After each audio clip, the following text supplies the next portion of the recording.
Hey, and thank you so much for clicking on this video or clicking on my blog post if you're coming straight from my blog. I'm super excited to be filming this today. I'm going to be reading Snowman Part 5, the last part of Snowman.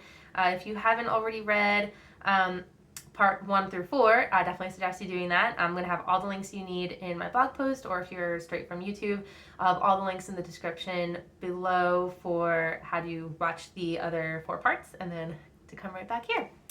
So I'm just going to get right into it. And again, this is Snowman Part 5. Hey, are you all right? Shut up, the kid said between his teeth. I'm fine.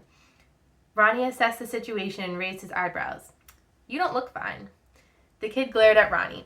Frozen snow was caked on his neon orange vest. Ronnie looked at him, remembering being held by the collar. The kid blew into his hands for warmth. He hugged himself tighter.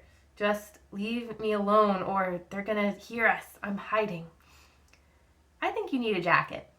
Ronnie unzipped his jacket and felt the shock of the cold air hit him once it was off. Ronnie draped it over his neighbor and smiled. See? Pretty warm. He wiped his hands and set them on his hips. You warm enough to make it back? My home is right here. Yeah, I'll be fine. Thanks.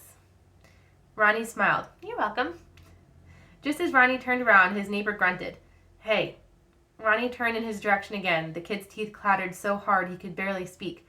Sorry about earlier. Ronnie smiled.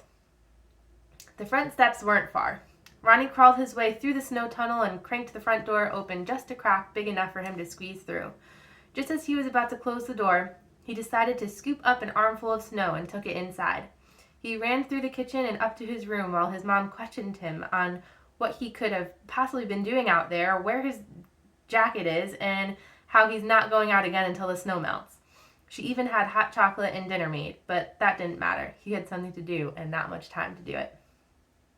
He closed his bedroom door and set the chunk of snow on his desk. It was just enough to make a mini snowman, just like the movies. After rolling some snowballs and stacking them, he searched for the perfect substitutes for the carrot, nose, and coal buttons and eyes. His shortest sharpened pencil and a few thumbtacks worked well enough. Ronnie sat back to appreciate his snowman and smiled, wondering if any kids in Philadelphia were making one now too. And that's it. That's Snowman. I hope you enjoyed it. I had a lot of fun writing it and sharing it with you. So thank you so much for reading all the parts with me, or watching them, or listening to them. This was super fun. So I'm gonna keep doing this. I'm working on one short fiction now, and I'll be working on others while I'm drafting my books as well. I think it's just a fun little thing to do and switch up the types of writing that I do. So thanks again. And then also, if you wanted to keep in touch with anything that I'm doing, writing related, anything I'm sharing or publishing to my blog or YouTube, I highly suggest following me on Facebook and Twitter. I have the links down below or within the blog post if you're watching from my blog.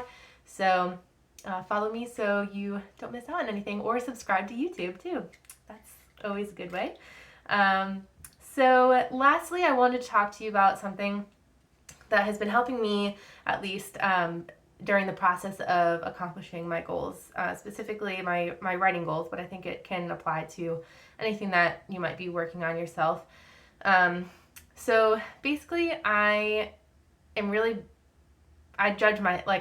hard on myself. I judge myself a lot while I'm working on my writing or during the process of editing and everything. And I'm sure maybe once if you're learning something new, or if you're working towards a major goal, it might become frustrating at times. You might think that that maybe you're not good enough, or it's just going to be more work than you thought. But something that really has been helping me is to try and not judge myself and take things one step at a time and appreciate the process as I'm working towards accomplishing my goal, whatever that is. So, for example, when I started writing the first draft of my novel, I was like obsessing over each word almost, because I felt like it was final, and if it wasn't great, then I couldn't move on to the next word, and that just made that prevented me from really writing a draft in the first place. I think I had started writing probably what I could have intended to be a book a couple times, but never actually ended up doing it until I just didn't judge myself. I gave myself permission to write a very bad first draft, which was not a good first draft, but on purpose, because especially for writing, you can't revise something that's not already written. So as long as you have some foundation to work off of, you can go on and revise your work and make it into something great. And I think that can apply to a lot of other things too, like, for example, if you're trying to run a marathon, but you get winded after like 5 minutes of running, that's totally fine. Like, you made it 5 minutes.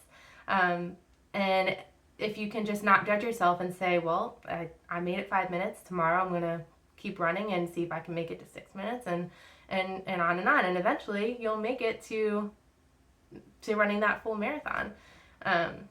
So I think it's just during the learning process of anything, during the process of accomplishing anything you're going out to do, I think it's really important to appreciate the process and the small steps and not judge yourself every step of the way, because I feel like no matter what, you're always going to come out of it being better, and that's sometimes the whole goal. So I think that's pretty much the point. That's just something that I struggle with, because like I said, I'm very hard on myself, as maybe you are too. But if you just learn to not judge yourself and know that you're doing the best that you can and that you're learning and improving along the way, I think that's awesome. So hope that helps you, and it's definitely helping me. As I'm working on all my writing and everything, I'm going to share other things like that I'm learning along the way that help me accomplish my goals and hopefully accomplish yours as well. So thank you so much again for listening. Thank you for watching. Thank you for reading. Thank you for supporting me. And I look forward to our next video. Hopefully it's going to be soon. I don't know the exact date yet, but if you follow me on Facebook and Twitter, I can definitely share that update. So thank you so much, and have a fabulous day.